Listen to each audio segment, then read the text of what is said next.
کتنے کا ثواب دیا جائے گا؟ اے میرے رب کریم، جو تیرے راستے میں خرچ کرے اس کے لیے کیا ہے؟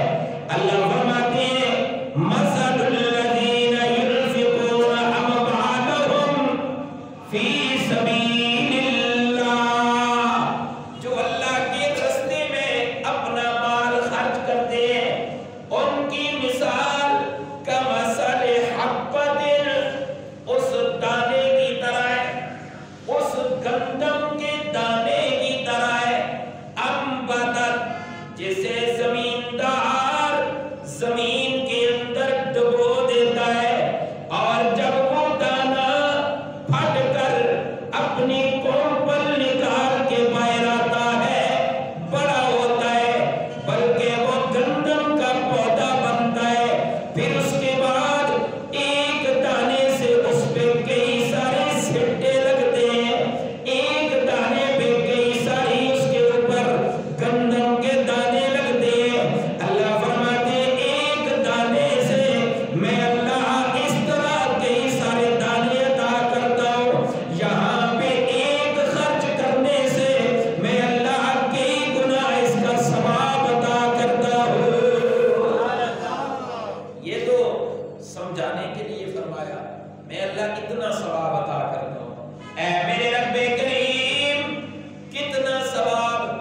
اللہ فرماتے ہیں ایک جگہ پہ 10 گنا، ایک جگہ پہ 70 گنا، ایک جگہ پہ حساب ہی کوئی نہیں، ایک جگہ پہ فرمایا فَيُضَاعِفَهُ لَهُ أَضْعَافًا كَثِيرًا۔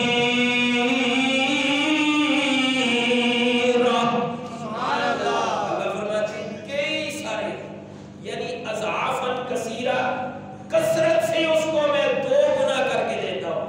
ایک تو 2 گنا ہوتا ہے، ایک کثرت سے اضافہ ہوتا ہے۔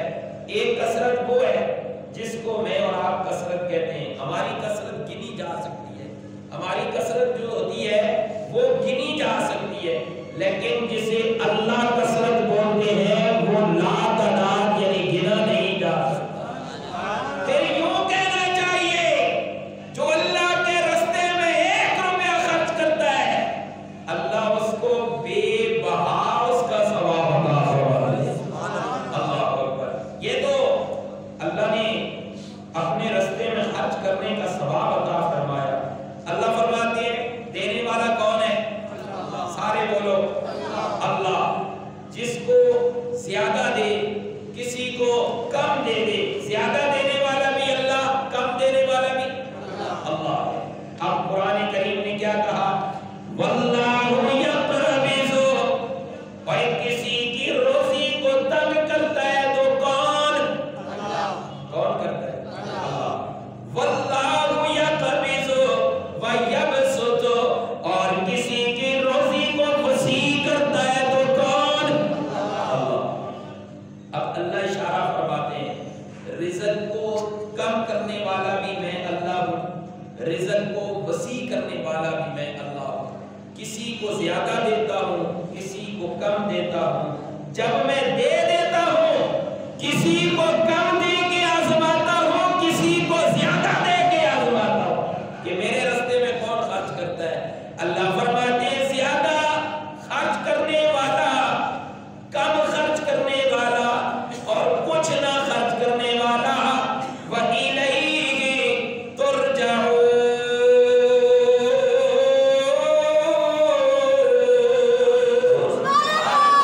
سارے لوٹ کر کس کے پاس جائیں گے؟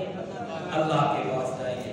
جب اللہ نے رزق دیا، اللہ کی زمین سے کمایا، اللہ کا دیا ہوا پانی اسے لگایا۔ دیکھیں زمیندار زمین میں دانا بو دیتا ہے، زمیندار کا کام ہے زمین میں ہل چلا کر دانے کو پھینک دینا، دانے کو زمین میں لگا دینا۔ بتاؤ اس دانے کو زمین کے اندھیروں میں زمیندار پھاڑتا ہے؟ سارے بولو کون پھاڑتا ہے؟ اللہ پھاڑتے ہیں۔ اللہ خود فرماتے ہیں ان اللہ فالق الحب والنوا، دانوں کو پھاڑنے والی ذات اللہ کی ذات ہے۔ اس نے تو دانا زمین میں بویا ہے، اب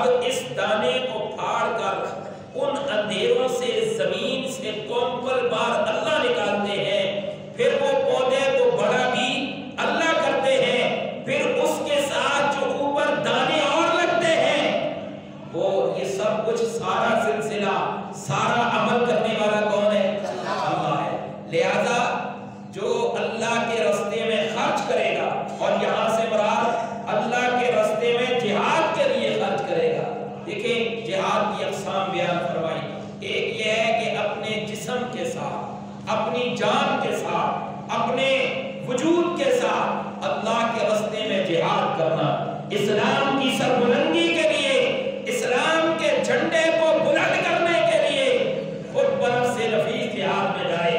اور دوسرا یہ ہے اگر خود نہیں جا سکتا، کوئی پریشانی ہے، کوئی مسئلہ ہے، تو پھر اپنا مال و دولت اللہ کے راستے میں جہاد میں ادا کرے، جا کر کہیں سبحان اللہ۔ اور میرے آقا علیہ الصلوۃ والسلام کتنی بڑی ہستی ہیں، اللہ کے بعد سب سے بلند و بالا جس ذات کا مقام ہے وہ کون ہے؟ اللہ کے محبوب۔ کون ہے؟ اللہ کے محبوب صلی اللہ علیہ وسلم خود بنفس نفیس تقریباً 27 غزوات میں میرے آقا خود شریک ہوئے، اپنے وجود کے ساتھ، اپنے جسم کے ساتھ خود بنفس نفیس میرے آقا جہاد میں شریک ہوئے۔ تو پتہ چلا کہ یہ بڑا اعلیٰ کام ہے۔ اگر جان کے ساتھ جہاد کرو یہ بھی جہاد ہے، اگر مال اللہ کے راستے میں جہاد کے لیے خرچ کرو یہ بھی جہاد ہے۔ سبحان اللہ، کہیں سبحان اللہ۔ تو ان آیات سے پتہ چلا کہ موت کا مالک بھی اللہ ہے، زندگی کا مالک بھی اللہ ہے، رزق دینے والا بھی اللہ ہے، رزق لینے والا بھی اللہ ہے۔ کسی کو توفیق عطا کرتا ہے وہ زیادہ دیتا ہے، کسی کو توفیق نہیں عطا کرتا وہ نہیں دے سکتا۔ لہذا کوشش یہ کرنی چاہیے، بندہ اس وقت تک اندر سے تبدیل نہیں ہو سکتا جب تک خود اپنے آپ کو تبدیل کرنے کی کوشش نہ کرے۔ یہ میں نہیں کہتا، یہ قرآن کہتا ہے۔ ذوق ہو تو میں